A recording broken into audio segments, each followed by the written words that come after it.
की खबरों के साथ जुड़े रहने के लिए हमारे YouTube चैनल को सब्सक्राइब करें और हमारे Facebook पेज को लाइक करें।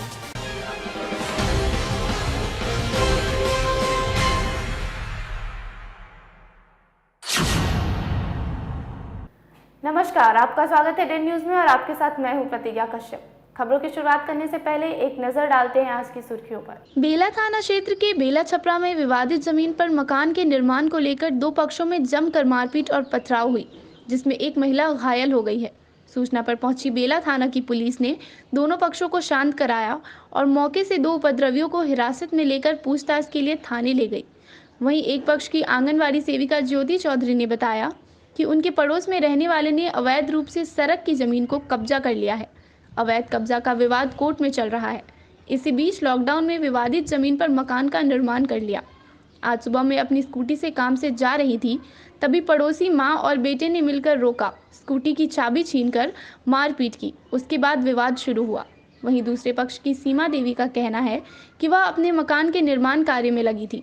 उसी बीच उनकी पड़ोस में रहने वाली ज्योति अपने सहयोगी के साथ आई, पिस्तौल दिखाकर मारपीट की, घर के सामान को तोड़ दिया, बेटी के साथ छेड़खानी करवाई और घर में रखे गहने को लूट ली।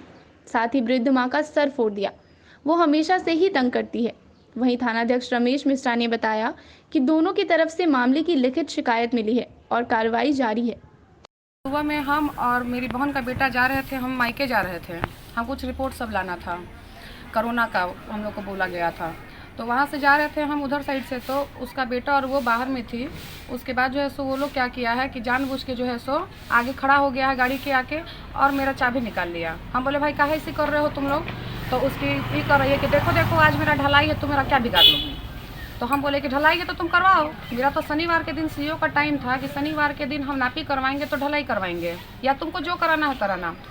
वो क्या की है कि जो हमको उसके बाद मेरा गाड़ी का चाबी छीन ली। चाबी छीनने के बाद वो क्या किया कि मेरे साथ उसका बेटा क्या मेरा दुपट्टा खींच दिया है। मेरा दुपट्टा खींच दिया है। उसके बाद वो खींचातानी करने लगा है। हम चिल्लाने लगे हैं, अगल बगल के लोग आ गए हैं। अगल बगल के जब लोग आ गए हैं वहाँ पे, तो दोनों माँ बेटा क्या किए हैं कि ग्रिल के अंदर घुस गए हैं। और ग्रिल के अंदर घुस के और लगातार वहाँ से पत्थरबाजी अंदर से करने लगे हैं, जो कि ईटा का पूरा साक्ष्य वहाँ पे अभी छितराया हुआ है। ईटा से मारपीट करने लगे हैं। उसके बाद से उसका बेटा क्या किया है कि एक पिस्टल लेके और कह रहा है क्या कि जो इसके मुँह में डाल दो। और उसके बाद से सारे लोग वहाँ पे जो है, सारे लोग को जो अगल बगल के लोग को बहुत क्षति हुआ है, जितना ईटा से मारी है सबको। और उसके बाद वो लोग जो है अंदर चली गई है। फ़ोन करने के बाद भी प्रशासन जो है 1 घंटे के बाद प्रशासन आए हैं और हम ही को वहाँ से हटा दिए, कहें कि इसी को अरेस्ट करके ले चलो। अब बताइए कि हम लोग कोरोना ड्यूटी क्या हम ड्यूटी करेंगे? कहाँ हम ड्यूटी करेंगे? कहाँ हम सेफ हैं? हाँ, एक तरफ आंगनबाड़ी को लगाया जाता है कि कोरोना करो तो तुम ये काम करो वो काम करो, हम निकलेंगे तो हम पे जानलेवा हमला लोग करेगा। तो ऐसे में तो हम लोग ड्यूटी नहीं करेंगे, कुछ नहीं करेंगे। महिला कहाँ यहाँ पे सेफ है? उनके साथ आपका किसी प्रकार का पूर्व का विवाद है? पूर्व का विवाद हमारा जमीन का विवाद है। वो रास्ता है, वो जहाँ अभी घर बना रही है वो रास्ता है, तो उससे रास्ता रहा है। सभी लोग हम लोग उस रास्ते आते जाते हैं। मेरे हस्बैंड डेथ कर गए। हम लोग उस रास्ते को फिलहाल हम लोग नहीं जाने आने लगे उधर। वो क्या कि हमारे ज़मीन से सटा के घर बनाना शुरू कर दी। घर बनाने लगी तो उसको हम लोग बोले, हम लोग हर जगह आवेदन दिए हुए हैं और वो अपने जगह गलत है। इसलिए वो रातों रात क्या की है, 2 बजे तक सेंटिंग करवा के और सुबह से वो ढलाई करवा रही है।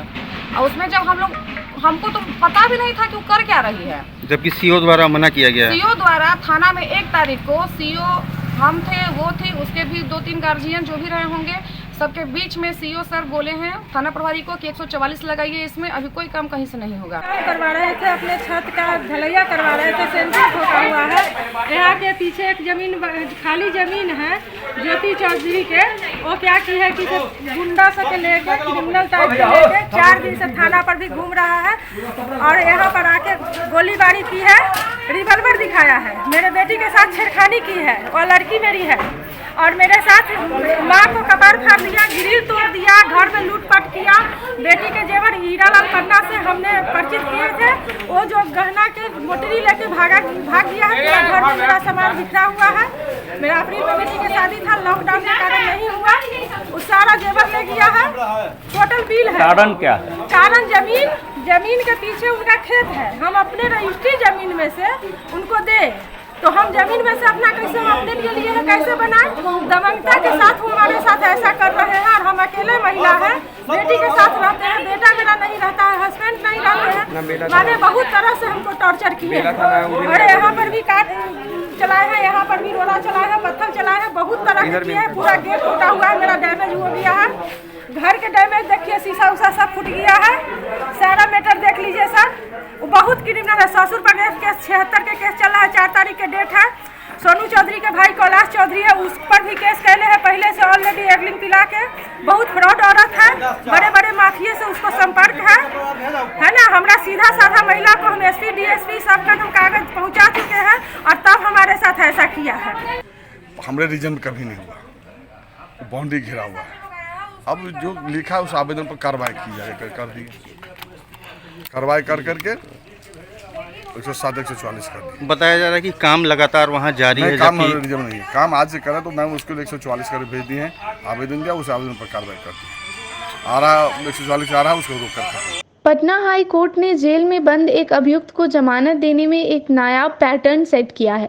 मुजफ्फरपुर में हुई एक हत्या के आरोपी को बेल देने के लिए हाई कोर्ट ने आदेश दिया है कि जेल से निकलने के बाद अभियुक्त को 1 माह तक कोरोना पीड़ित मरीजों की सेवा के लिए काम करना पड़ेगा। दरअसल पिछले साल अक्टूबर महीने में अहियापुर थाना इलाके में एक निजी अस्पताल के कंपाउंडर शैलेंद्र की गोली मारकर हत्या कर दी गई थी। अपराधियों ने अस्पताल में घुसकर शैलेंद्र को मार डाला था। इस कांड में अहियापुर थाने ने घनश्याम पटेल नामक अभियुक्त पर नामजद प्राथमिकी दर्ज किया था।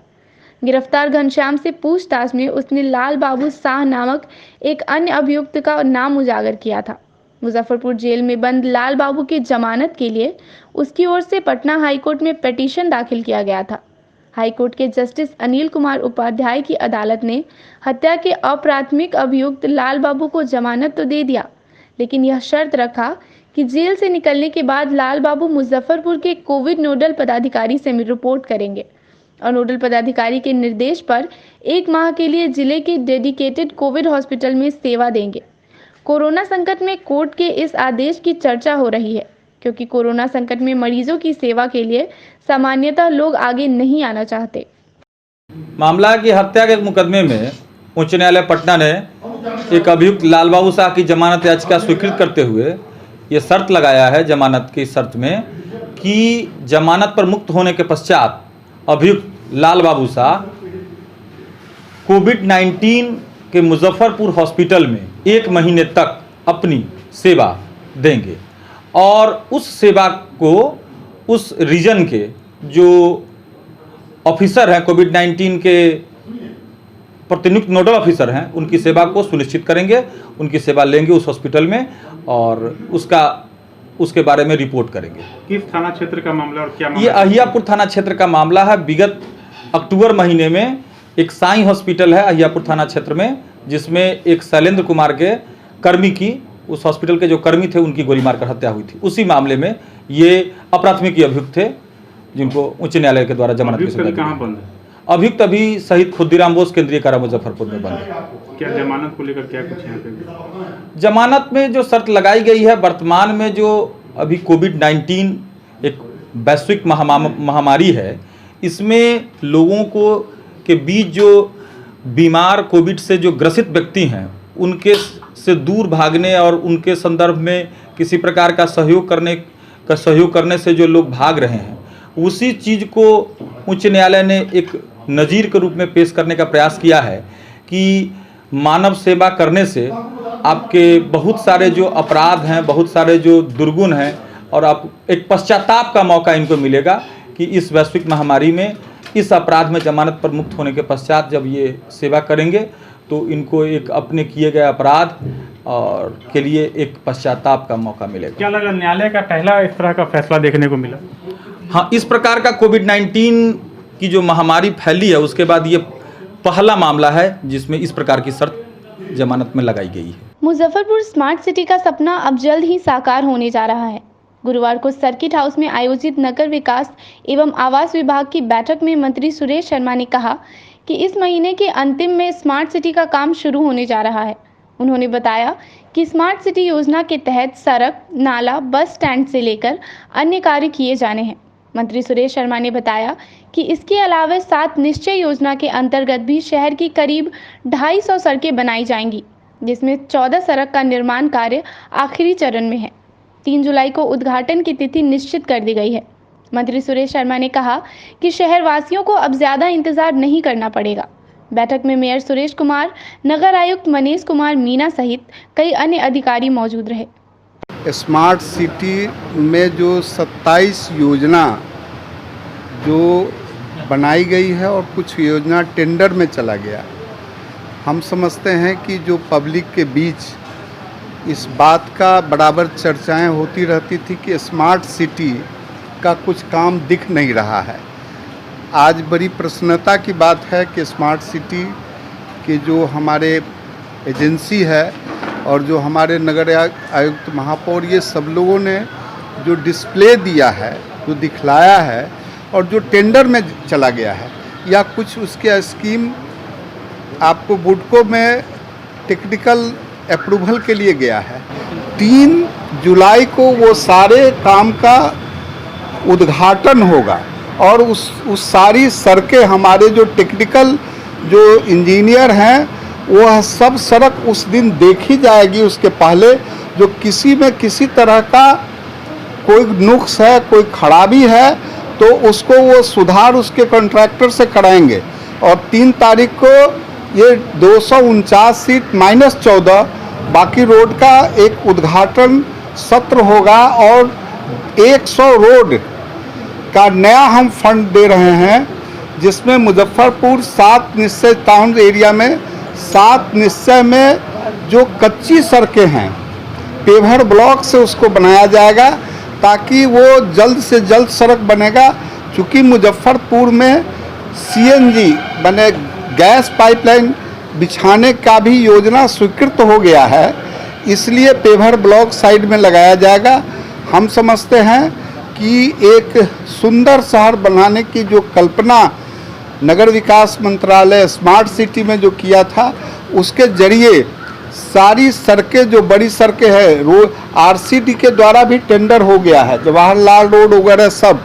तो हमें जो सड़कें हमारे ख़राब थी वो भी बन रही है और भी बहुत तरह का काम सोलर लाइट से शहर को देने का ये काम हो रहा है। हम समझते हैं कि जल जमाव की जो समस्या उसके लिए भी काफ़ी तैयारी हो रही है। जो नाले की सफाई नहीं हुआ है वो 15 तारीख तक इस महीने के एक नाले साफ दिखेंगे और सबका कनेक्टिविटी फर्दोदहर से होगा ताकि शहर में पानी नहीं लगे। फिर भी कहीं पानी लग सकता है तो उसके लिए पंप सेट लगा करके ट्रॉली माउंटेड पंप सेट रहेगा जिससे कि पानी हम निकाल देंगे।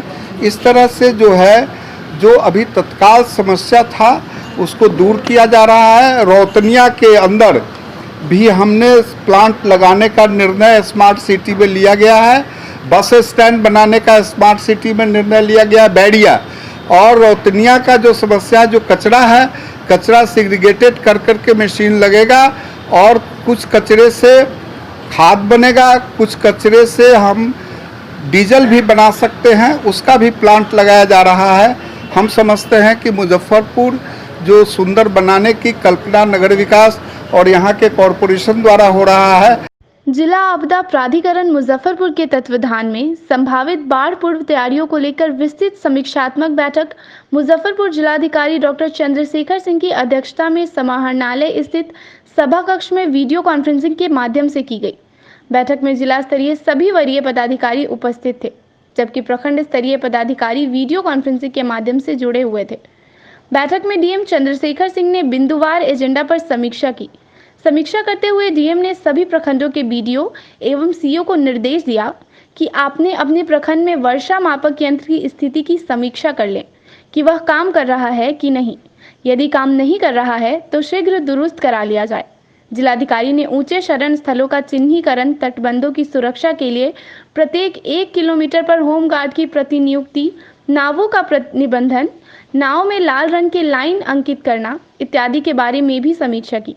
बाढ़ग्रस्त इलाकों में दवा की व्यवस्था, मेडिकल कैंप, पशु चारा एवं पशु दवा की स्थिति, मानव दवा की उपलब्धता, गोताखोरों की सूची एवं उनके प्रशिक्षण की व्यवस्था कराने का निर्देश दिया गया। जिलाधिकारी ने कहा कि आगे आने वाले समय में बाढ़ हमारे लिए एक चुनौती के रूप में सामने आ सकता है, ऐसे में इस विषम परिस्थिति का सामना करने के लिए आपसी समन्वय के साथ काम करना जरूरी होगा। सभी विभाग अलर्ट मोड में रहें। कथैया थाना क्षेत्र के श्रीरामपुर गांव से एक अजीबोगरीब मामला सामने आया है, जहां गांव के ही दबंगों द्वारा सुनीता देवी नामक दिव्यांग महिला की बेरहमी से कई बार पिटाई कर दी गई, जिसके बाद महिला लगातार थाने के चक्कर लगा रही थी। लेकिन जब इंसाफ की राह नहीं दिखी तो गुरुवार को एसएसपी कार्यालय पहुंची। वहीं दिव्यांग महिला सुनीता देवी ने बताया कि गांव के ही कुछ दबंगों द्वारा उसके साथ लगातार मारपीट की जा रही है। इसी कड़ी में 17 मई को घर पर कोई नहीं था। इसी का फायदा उठाकर उसके साथ मारपीट शुरू कर दी गई। उसको इतना पीटा गया कि महिला गंभीर रूप से घायल हो गई, जिसके बाद स्थानीय थाना से कोई इंसाफ नहीं मिलने के बाद न्याय की गुहार लगाने महिला एसएसपी कार्यालय पहुंची।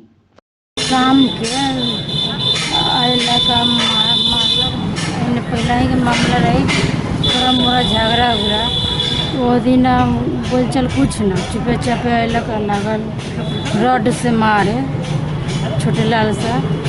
तकरा बाद में 2 और उसके भाई हैं सनी धवेंद्र, छोटे लाल के पत्नी, 4-5 बड़ा के मार।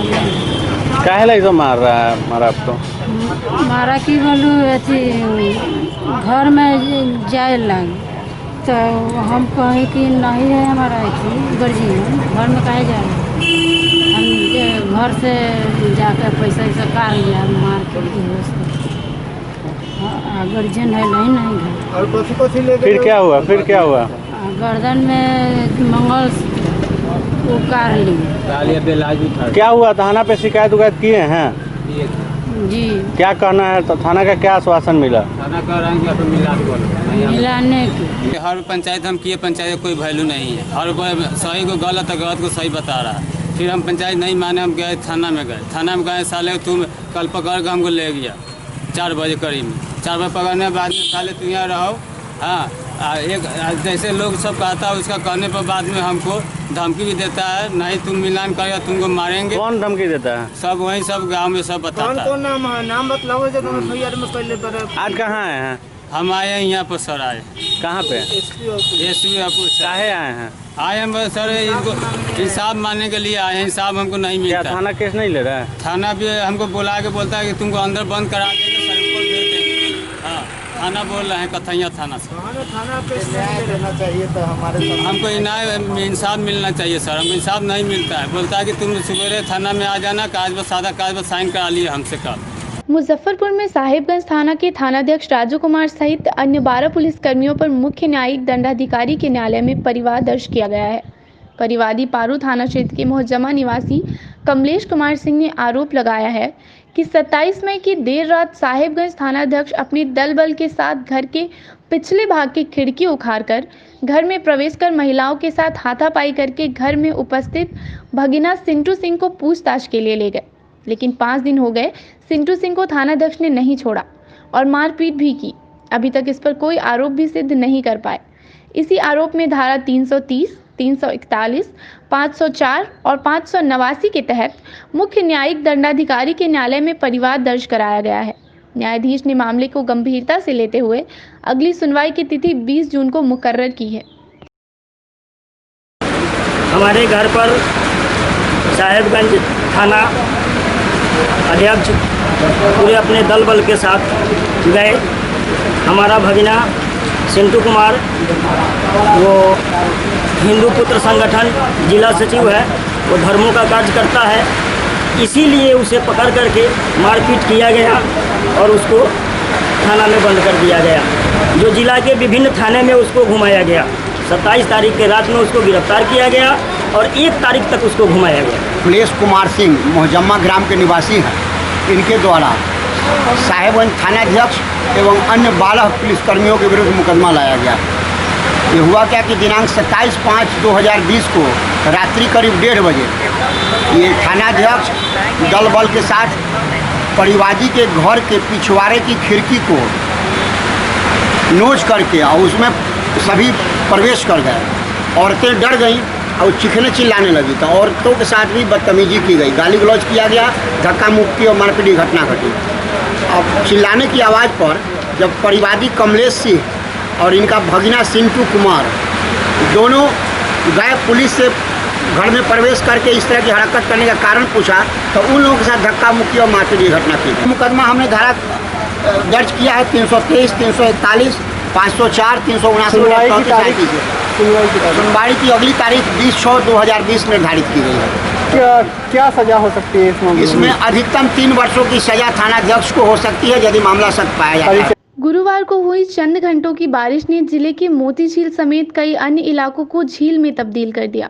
वहीं मोती झील में कई दुकानों में पानी तक घुस गया, जिस कारण कारोबारियों ने अपना सामान ऊपर रख लिया, लेकिन कुछ सामान भीग गया। वहीं इस दौरान सड़कों पर पानी में कई गाड़ियां खराब हो गई। लोग उसे पैदल पैदल मायूस होकर ले जाते दिखे। आपको बता दें कि बीते दिनों ही नगर निगम ने मोती झील समेत शहर के कई इलाकों की सफाई की थी, लेकिन चंद घंटों की बारिश ने शहर की व्यवस्था और नगर निगम की व्यवस्था की पूरी तरह से पोल खोल दी।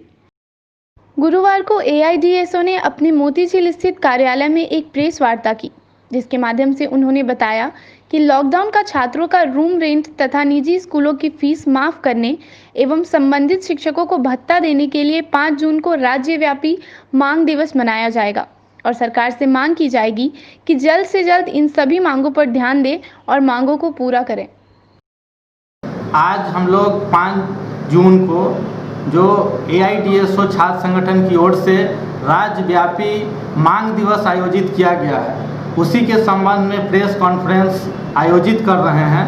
हम लोगों का जो मांग दिवस है, इसमें हम लोग 5 प्रमुख मांगों को लेकर के मांग दिवस आयोजित कर रहे हैं। हमारी पहली मांग है कि राज्य के अंदर में विभिन्न शहरों में निजी मकानों में जो विद्यार्थी रह करके पढ़ाई लिखाई करते हैं, अभी 3 महीने के लॉकडाउन के कारण ये जो छात्र जो उनके माता पिता उनको मदद करते थे या फिर बहुत सारे ऐसे छात्र जो किराए के मकान में रहते हैं, वो विभिन्न जगह कोचिंग पढ़ा करके ट्यूशन पढ़ा करके वो अपना खर्च पूरा करते थे, लेकिन 3 महीना सारा कुछ बंद रहने के कारण उनके सामने एक आर्थिक संकट पैदा हो गया है। एक छात्र के पास 9,000 10,000 रुपया एक किराए का उनका एक बाकी हो गया है। ऐसे में वो एकाएक नहीं दे सकते हैं, इसलिए हम लोग जो मांग दिवस आयोजित कर रहे हैं, इसमें पहली हमारी मांग है कि सरकार को इसमें मदद करनी चाहिए और छात्रों का जो लॉकडाउन पीरियड का किराया है वो माफ़ होना चाहिए।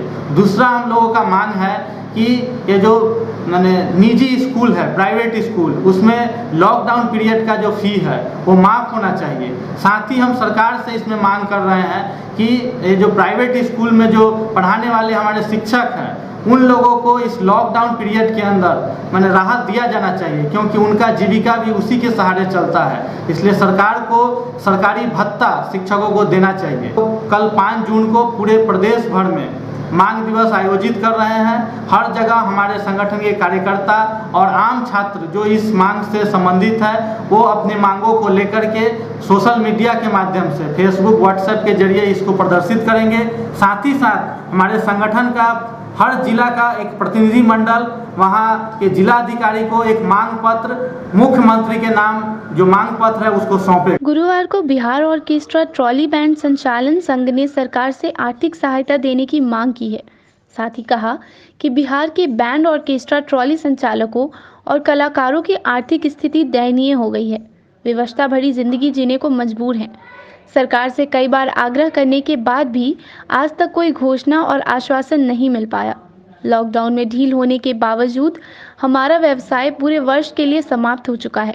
जल्द ही सरकार की तरफ से कोई मदद नहीं मिली तो संचालकों और कलाकारों की आत्महत्या और भूखों मरने जैसी स्थिति हो जाएगी।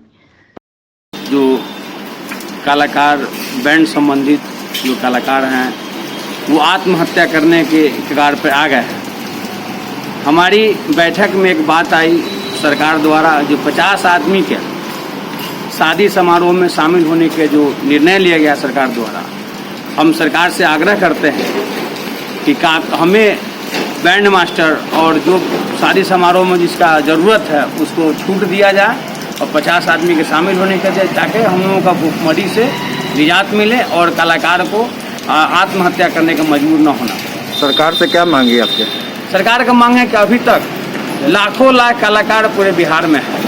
अभी तक कोरोना वायरस के लेकर इस महामारी में हम कलाकारों का कहीं से कोई सहायता का कोई आगान नहीं किया गया।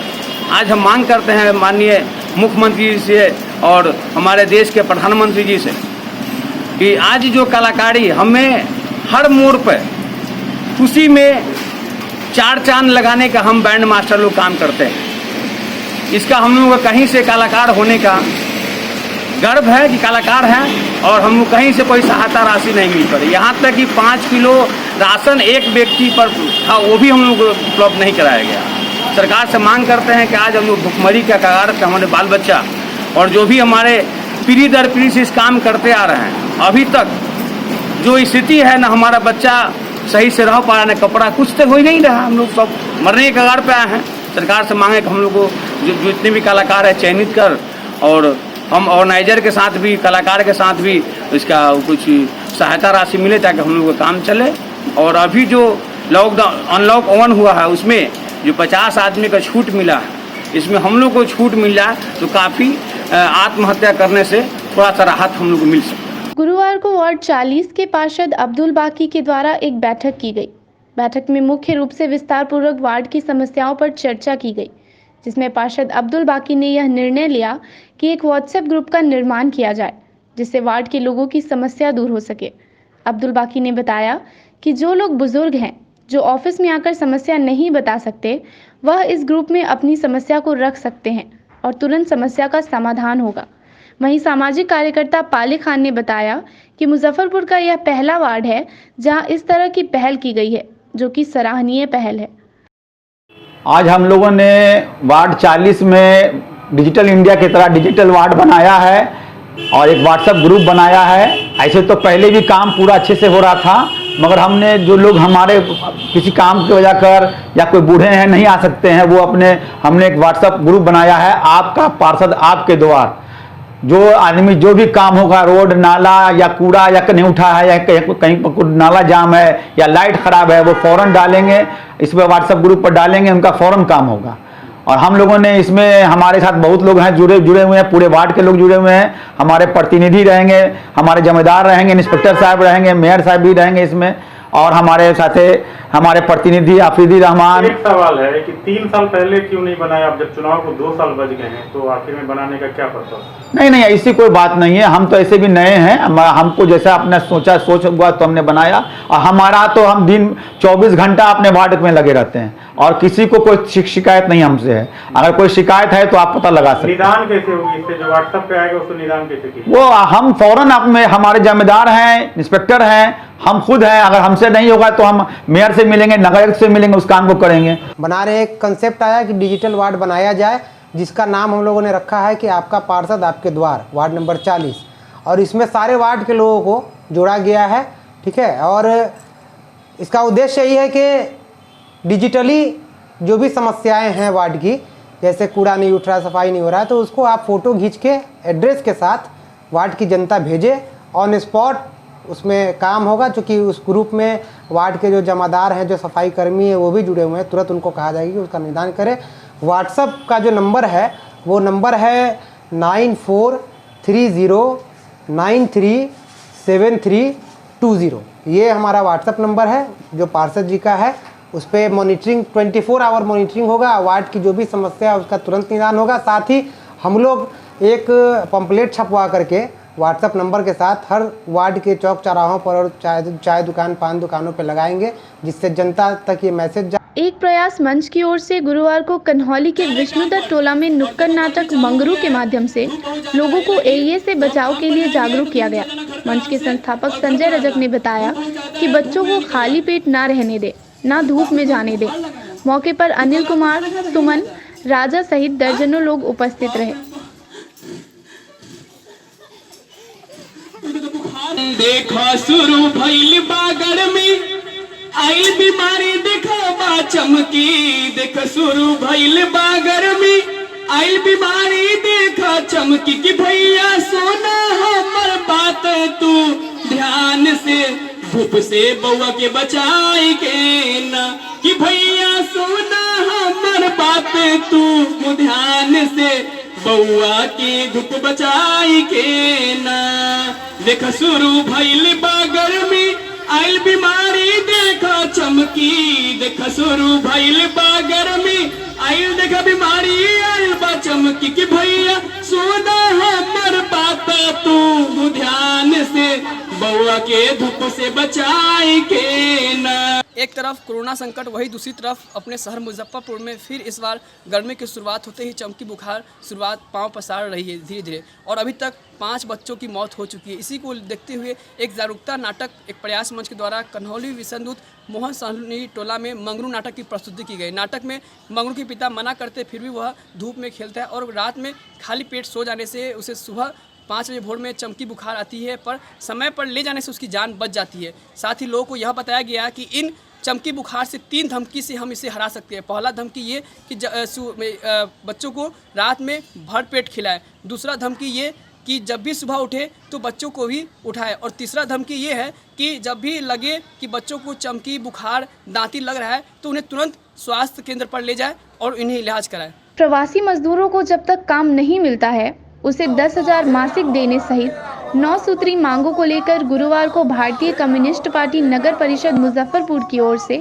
समाहरणालय स्थित धरना स्थल पर 1 दिवसीय धरना दिया गया। पार्टी के नेताओं ने केंद्र और राज्य सरकार के दावे और वादे को विफल बताया। मौके पर जिला मंत्री रामकिशोर झा सहित दर्जनों नेता मौजूद रहे। आज भारतीय कम्युनिस्ट पार्टी नगर परिषद के तत्वाधान में प्रवासी मजदूरों की समस्याएं, बढ़ते अपराध एवं शहर की ज्वलंत समस्याओं को लेकर धरना के माध्यम से केंद्र और राज्य सरकार को जिला प्रशासन की ओर से यह बताना चाहते हैं कि आज जो कोरोना वायरस से उत्पन्न जो स्थिति हुई, उस स्थिति में हमारे बिहार में देश के विभिन्न राज्यों से लगभग 36 लाख लोगों को ट्रेनों में लाद करके जो भेजा गया, उन प्रवासी मजदूरों के संबंध में केंद्र की सरकार जो नरेंद्र मोदी की सरकार है वो बहुत सारे दावे और वादे भी करते रहे हैं कि प्रवासी मजदूरों की मैंने पूरा समस्याओं का निदान किया है, भोजन से लेकर के पानी से लेकर के ट्रेन में चढ़ाने तक का। लेकिन प्रवासी मजदूरों को जब स्टेशन पर मुजफ्फरपुर उतरने के बाद जब जानकारी लिया जाता है तो यह पता चलता है कि उन प्रवासी मजदूरों को जो दाने दाने के लिए मोहताज है उनसे भी टिकट कटवा कर गाड़ी में बैठाया जा रहा है कि एक क्वारंटाइन सेंटर में रहने वाले पर 350 रुपया वो प्रतिदिन खर्च करते हैं। ये पैसे को भी बंदरबाट उनके जनप्रतिनिधियों के माध्यम से और जिला प्रशासन के माध्यम से। नहीं मानी जाएगी तो आप क्या करेंगे? अगर हमारी मांग ये नहीं मानी जाएगी तो निरंतर हम आंदोलन के माध्यम से इस सरकार को चरणबद्ध आंदोलन करेंगे, इस सरकार को बाध्य करेंगे कि आप जो प्रवासी मजदूर जो चल करके आए हैं पुनः फिर इस तरह का, चूँकि कोरोना कोई आज खत्म नहीं होने जा रहा है, कोरोना एक लंबे समय खींचेगा और इसी बीच में फिर से जो है कि प्रदेश जाना शुरू कर दिया है मजदूर। इसलिए नीतीश सरकार से, बिहार सरकार से हम यह मांग करते हैं कि जो भी हमारे प्रवासी मजदूर आए हैं उनको काम की पूर्ण गारंटी करो। गुरुवार को नगर कांग्रेस कमेटी ने इमली चट्टी स्थित अपने कार्यालय में नगर अध्यक्ष की अध्यक्षता में 6 सूत्री मांगों को लेकर 1 दिवसीय उपवास रखा। इस धरने के माध्यम से प्रधानमंत्री से मांग किया कि इस वैश्विक महामारी में देश के किसानों, मजदूरों और बेरोजगारों को गंभीर आर्थिक संकट से गुजरना पड़ रहा है। उनके लिए उनको आर्थिक सहायता देने सहित उनकी समस्याओं पर जल्द निराकरण किया जाए। अगर ऐसा नहीं होता है तो हम सड़कों पर आएंगे। 6 सूत्री मांग को लेकर धरना दिया गया। आज धरना में जो मांगे हैं कि 10-10 हज़ार रुपया लॉकडाउन में आय से बाहर के परिवार को खाता में 10-10 हज़ार रुपया तुरंत हस्तांतरित किया जाए। प्रवासी मजदूर जो आ रहे हैं उनको सकुशल निःशुल्क उनके घर वापसी की जाए। अगर सुनने का नाम ले रही है तो ये शुभ संकेत है। उनको गद्दी से जनता हटा देगी। जनता देख रही है कि कांग्रेस पार्टी लगातार पूरे भारत में, पूरे बिहार में और प्रखंड और पंचायत स्तर पर धरना है। अभी पूरे मुजफ्फरपुर जिला के सभी प्रखंड में धरना चल रहा है और नगर में भी हमारे जो नगर के अध्यक्ष हैं उनके अध्यक्षता में आज हम लोग यहाँ पर धरना पर बैठे हुए हैं।